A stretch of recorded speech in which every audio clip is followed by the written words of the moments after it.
In terms of which potty to buy, I would strongly suggest getting a potty that comes in one piece. I thought I'd come on at this point of the video to clarify something. As I was editing, I realized that parents differentiate between potty training and toilet training. In this video, when I talk about toilet training, I'm referring to general continence training of a toddler.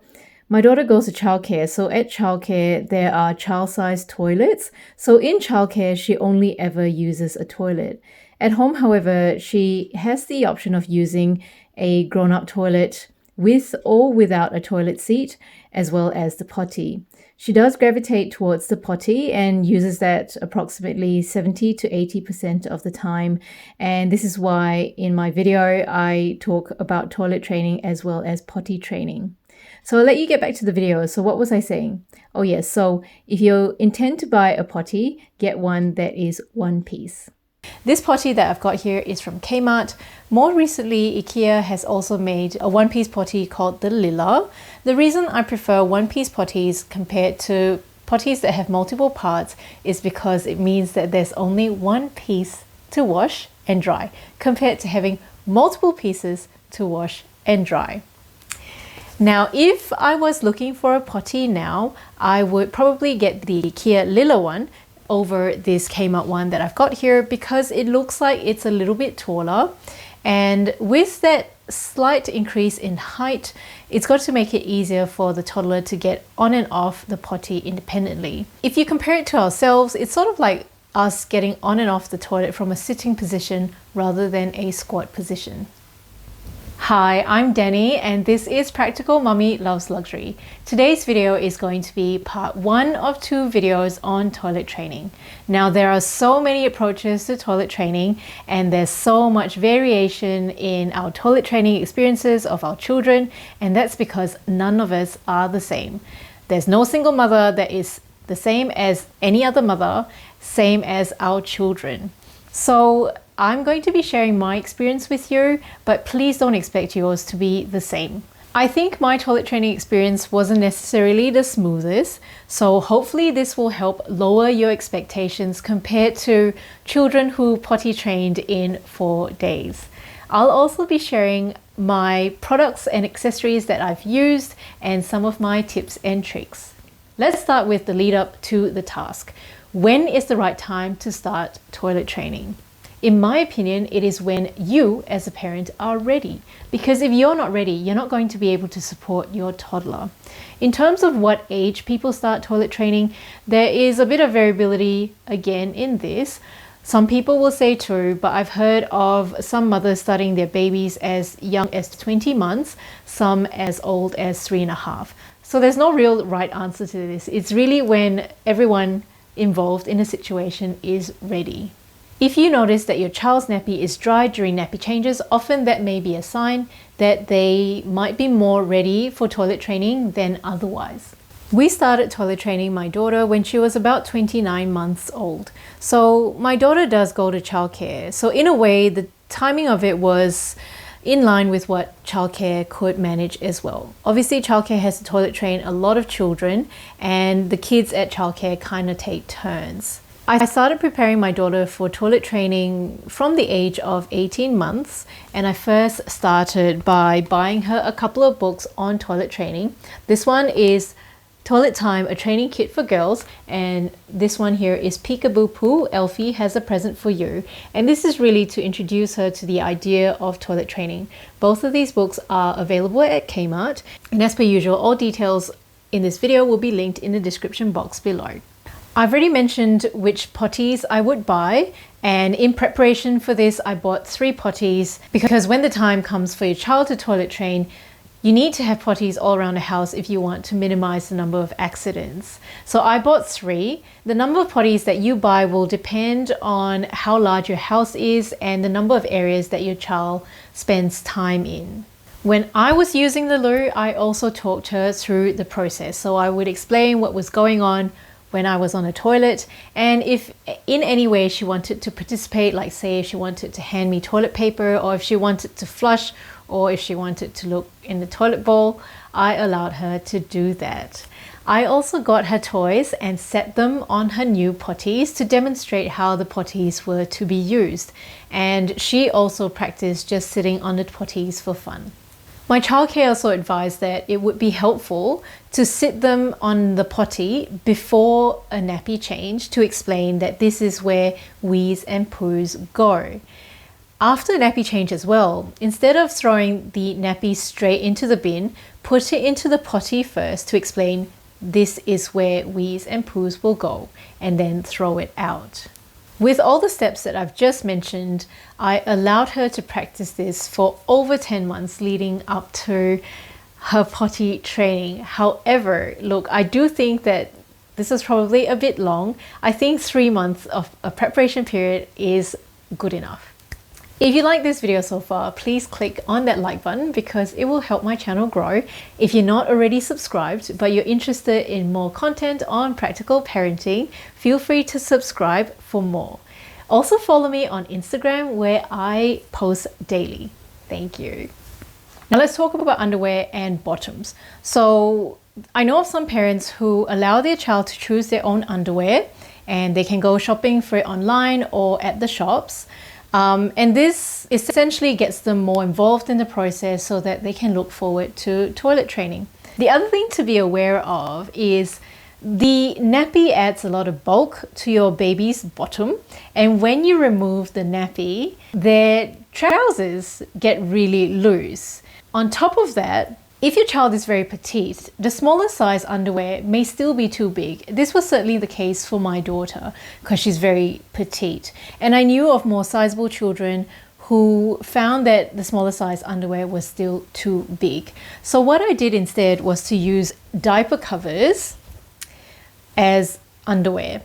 When my daughter was 29 months, she was using size 6 to 12 months diaper covers as underwear. And because diaper covers are a bit more fluffy and bulky, they add a bit more bulk around the child's hips. The other thing to do is to potentially dress your child up in trousers that are 1 to 2 size smaller if you find that their own size is looking too big. So if you are preparing for toilet training, do save the smaller sizes before throwing them out. This would help their trousers and their underwear stay up during activity rather than them falling down as they're running and the poor child having to grab onto their bottoms and pulling them up their hips. I've actually seen that happen with another child. In terms of how many pairs of underwear and trousers you need, I personally had 9 pairs, and despite having 9 pairs, I was doing laundry every day at least. So if you intend on doing laundry less frequently, you probably will need more.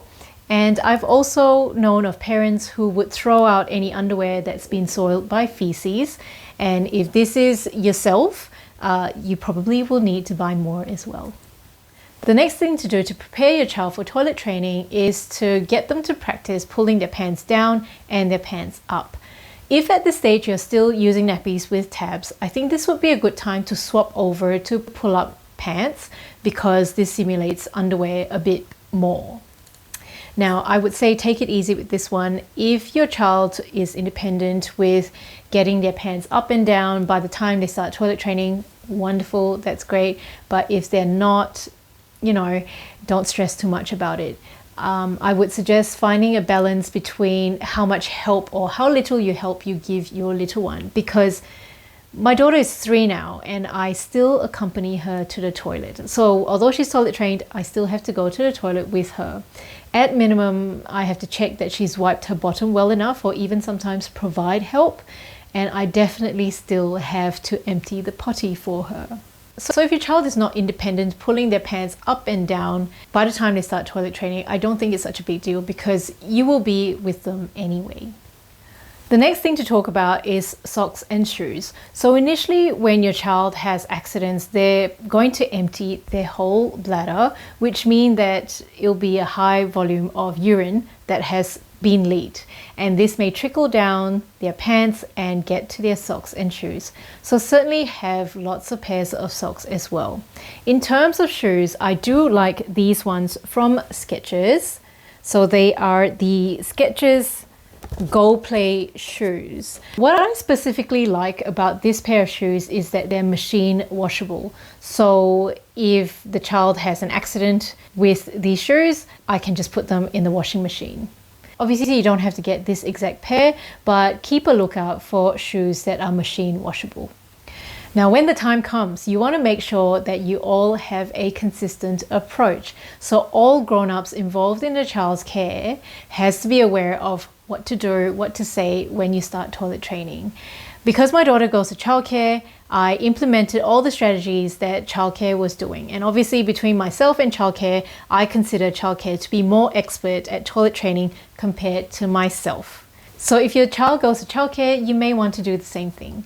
I certainly recommend that you remain home this entire time and plan nothing else but toilet training. Another tip is, if you can help it, try and time this period for summertime, because in summertime it means that there's less clothing to deal with. So less clothing to take off and less clothing to wash. And then place the potties in all the areas that your child will commonly be in. And once you've done that, go ahead and swap that nappy for underwear. And then prompt your child frequently throughout the day. It may be as frequently as 30 minutes. Ask them, do you need to use the potty to do a wee or a poo?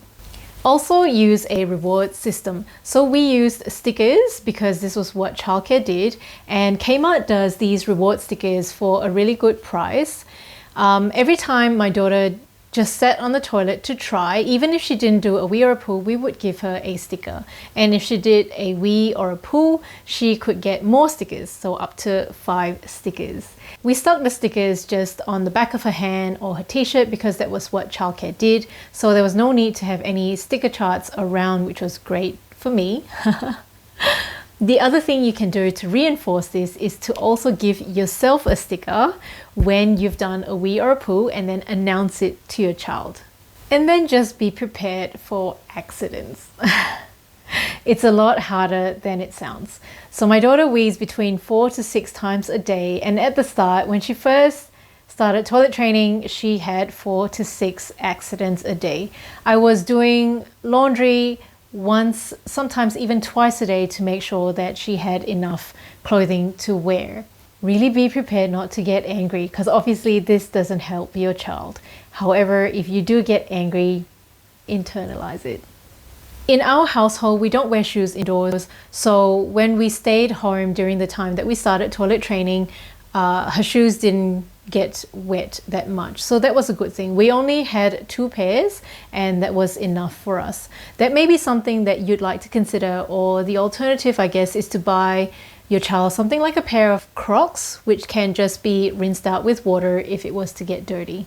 The next thing is to also be prepared with a lot of cleaning equipment. You can use old rags to clean up any mess and choose to rewash them. However, if it gets too hard, just forgive yourself. Use some baby wipes or some hand towels. In terms of other cleaning products that I use, I do really like eucalyptus oil as well as methylated spirits. So I would recommend using eucalyptus oil on surfaces like hardwood floors because it's more gentle and it's also natural and it deodorizes. For heavy duty sanitization though, I always go for methylated spirits. It is made of like 90 to 95% of alcohol, and it does a fantastic job at sanitizing as well as deodorizing. However, it can really irritate sensitive skin and sensitive airways, so certainly make sure that you don't have prolonged contact with methylated spirits, and certainly don't inhale it. Methylated spirits can also dissolve paint, shellac and nail polish, so do be mindful of that. So I can't believe I almost forgot these couple of tips. Now, when it comes to your child using the potty, and if you are sure that they're about to do a poo, one thing to do is to grab some toilet paper and put it at the base of the potty before they sit on the potty to do their poo. This makes sure that the poo sticks onto the toilet paper rather than onto the potty, and it makes it a whole lot easier to empty. The other thing that I wanted to mention was that now when you're emptying the contents of the potty into the toilet, keep your mouth closed. I have a funny story attached to this one. So I know someone who was emptying a potty and they were talking and they got some splashback, which landed straight on their tongue. I know, ew, right? So make sure you keep your lips sealed when you're emptying the potty. And the last thing I forgot to mention is to set up the sink area for your child to wash their hands after they've used the toilet. Here I've got is a step stool from Ikea, and I've simply placed it next to the sink. This way my daughter is able to get up the steps independently to wash her hands.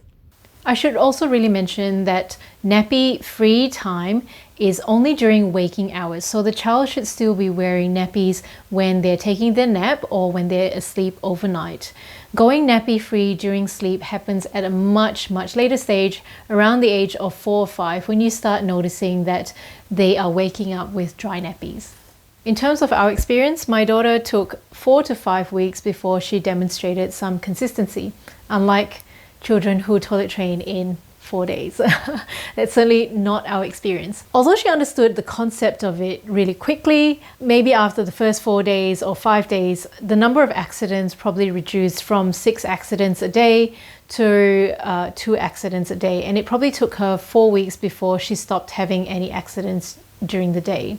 And that was great, but once she achieved that, she did something really odd where she decided to just wee on the floor every time. So although she had gotten to the potty in time and she was sitting on a potty ready to go, she would hold her bladder and then stand up and deliberately go on the floor. I'm not really sure why she did that. Sometimes when children have achieved something, they regress, and I can only guess that's what she was doing.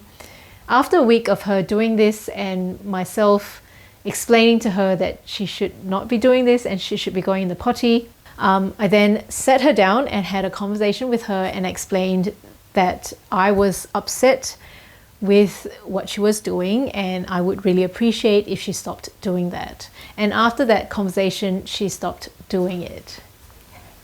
And also, just to clear up your expectations, my daughter is 3 now, and every once in a while she still has an accident because she's too distracted by what she's doing or what she's playing with. And this might occur, say, once a month or something like that. My next video is going to be part 2 of my toilet training series, and it is going to be about how to plan an outing with a toilet training child. To make sure you don't miss that video, do subscribe and hit that notification bell, and that way you'll be informed when that video becomes available. If you like this video, please click on that like button and also leave me a comment because I would love to read it. In the meantime, while you wait for my next video, feel free to check out these videos over here. Thank you so much for watching, and I'll see you next time. Bye!